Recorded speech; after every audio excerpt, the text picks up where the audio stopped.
शिक्षण क्षेत्रातील ताज्या घडामोडी पहा फक्त KB न्यूज TV महाराष्ट्र या चॅनलवर। शरद माकणे अवर सचिव महाराष्ट्र शासन यांच्या दिनांक 29 ऑगस्ट 2025च्या आदेशामुळे राज्यातील या उमेदवारांना मिळणार मोठा दिलासा।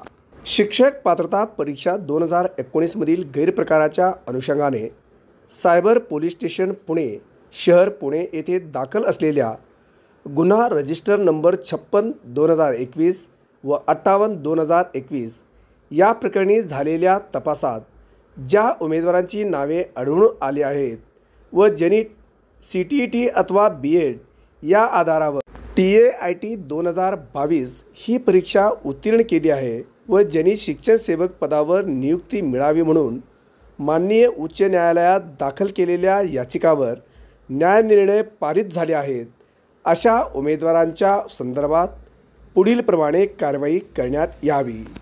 सर्व उमेदवारांच्या बाबतीत स्वतंत्रपणे सायबर पोलीस स्टेशन पुणे शहर यांच्याकडून चारित्र्य पडताळणी अहवाल प्राप्त करून घेण्यात यावा। नियुक्ती प्राधिकारी यांनी यासाठी आवश्यक तो पाठपुरावा करावा। उमेदवारावर गुन्हा नोंदवण्यात आल्याचे अथवा त्यास सहआरोपी केले असल्याबाबत अहवाल प्राप्त झाल्यास त्यास नियुक्ती देण्यात येऊ नये।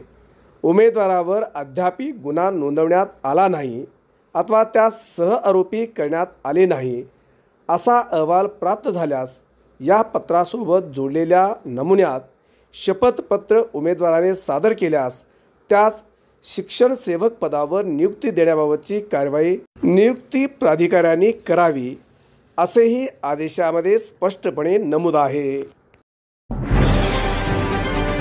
शिक्षण क्षेत्रातील ताज्या घडामोडी पहा फक्त KB न्यूज TV महाराष्ट्र या चॅनल।